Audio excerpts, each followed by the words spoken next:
पाहत आहोत जनकार्य न्यूज, जनतेच्या न्याय हक्कासाठी लढणारं एकमेव न्यूज चॅनल जनकार्य न्यूज। पूर परिस्थितीमध्ये सरपटणारे प्राणी, पशु पक्षी यांना सुरक्षित ठिकाणी पकडून सोडण्यासाठी wild life conservation rescue society Jaysingpur यांचे नागरिकांना आवाहन। शिरोळ तालुक्यात गेले काही दिवस सतत पाऊस पडत आहे। कृष्णा, वारणा, पंचगंगा या नद्यांचे पाणी पात्राबाहेर पडून पूर परिस्थिती निर्माण झाली आहे। सर्व नागरिक व प्राण्यांचे हाल होत आहेत। या पूर परिस्थितीमध्ये प्राण्यांना न घाबरता पुरामुळे सरपटणारे प्राणी, पशु पक्षी हे आसरा शोधत मानवी वस्तीत शिरत असतात। त्यांना इजा न करता आमच्या world life conservation rescue society Jaysingpur या संस्थेशी संपर्क साधावा।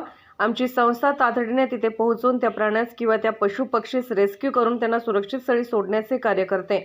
या संस्थेच्या माध्यमातून आतापर्यंत अनेक पशु पक्षी, सरपटणारे प्राणी इत्यादींना पकडून सुरक्षित ठिकाणी सोडण्याचे केले आहे।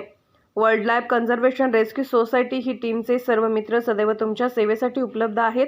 तसेच या प्राण्यांच्या सुरक्षिततेसाठी त्यांना पकडून सुरक्षित ठिकाणी सोडण्यासाठी आमच्या संस्थेच्या वरील क्रमांकाशी संपर्क साधा असे संस्थेद्वारे आवाहन करण्यात आले आहे।